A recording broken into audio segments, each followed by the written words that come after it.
दोस्तों, पेमेंट को लेकर लगातार रूस भारत के ऊपर दबाव बनाने की कोशिश कर रहा है। जैसे जैसे भारत और रशिया का ट्रेड बढ़ रहा है, वैसे वैसे रशिया भारतीय रुपए को एक्सेप्ट करने से मना कर रहा है और ये कह रहा है कि हम इसका इस्तेमाल नहीं कर पा रहे और अगर हमसे ट्रेड जारी रखना है तो चाइनीज करेंसी युआन में हमें पेमेंट करे।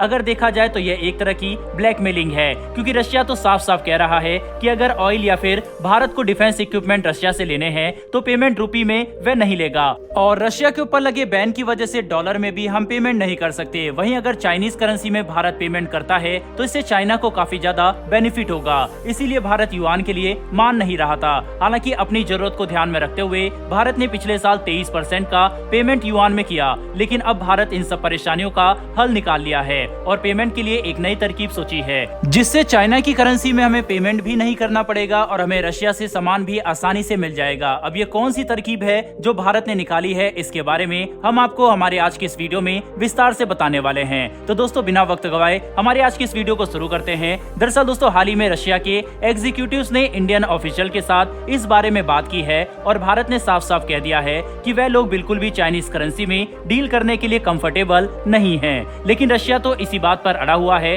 कि हम इंडियन करेंसी को एक्सेप्ट बिल्कुल भी नहीं करेंगे, क्योंकि वह हमारे लिए बिल्कुल भी काम की नहीं है। और भारत ने कई बार रशिया को समझाया है कि किस तरह से रशिया भारतीय रुपए को अपने इस्तेमाल में ला सकता है, लेकिन फिर भी रूस मानने को राजी नहीं था। इसीलिए अब इन सभी बातों को मद्देनजर रखते हुए भारत ने एक नई और बेहतरीन तरकीब निकाला है, जिसको मानने से रशिया भी मना नहीं कर सकता।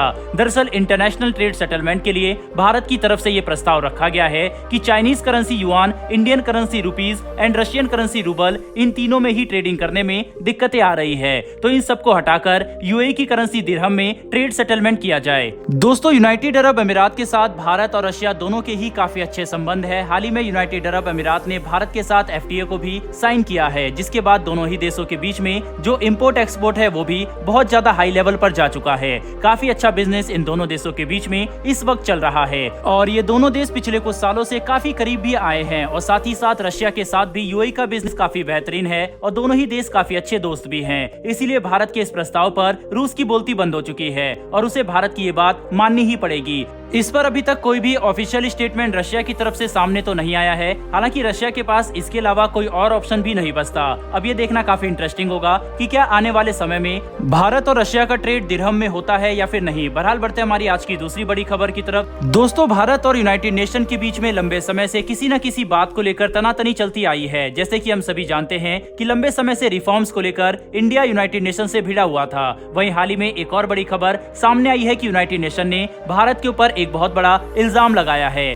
कुछ वक्त पहले म्यांमार में तख्ता पलट हुआ था। वहां की सरकार को मिलिट्री ने ओवर पावर कर लिया है और इन्हीं सब के चलते हुए भारत ने म्यांमार को 421 करोड़ रुपए के आर्म सप्लाई किए, जिसमें कई तरह के आर्मी वेपन्स शामिल थे, जिस पर यूनाइटेड नेशन का ये कहना है कि भारत म्यांमार की मिलिट्री गवर्नमेंट को हथियारों का सप्लाई कर रही है, जिसे यूनाइटेड नेशन मौत का सौदा कह रहा है, क्योंकि वहाँ की मिलिट्री इन हथियारों का इस्तेमाल अपने ही देश के लोगों को मारने में कर रही है। लेकिन ऐसे में भारत के ऊपर लगाए गए इन इल्जामों का जवाब देते हुए भारत के रिप्रेजेंटेटिव ने इस बात को साफ किया है कि ये जो हथियार वहां पहुंचे हैं वो कुछ साल पहले मिलिट्री कंपनी के साथ किए गए समझौते के अंडर आते हैं और ये समझौता म्यांमार की गवर्नमेंट के निगरानी में हुआ था जब वहां की सरकार सत्ता में थी। और साथ ही साथ भारत के रिप्रेजेंटेटिव्स ने ये भी कहा है कि भारत के आंकड़ों को देखने से बेहतर होगा कि यूनाइटेड नेशन अपने परमानेंट मेंबर रशिया और चीन की तरफ नजर डाले, क्योंकि $1 बिलियन के जो आर्मी वेपन्स है उनमें से रशिया की तरफ से 4000 और चीन की तरफ से 2000 करोड़ के हथियार म्यांमार पहुंचे हैं और इन्हीं परमानेंट मेंबर के कंधों पर विश्व शांति बनाए रखने की भारी जिम्मेदारी है।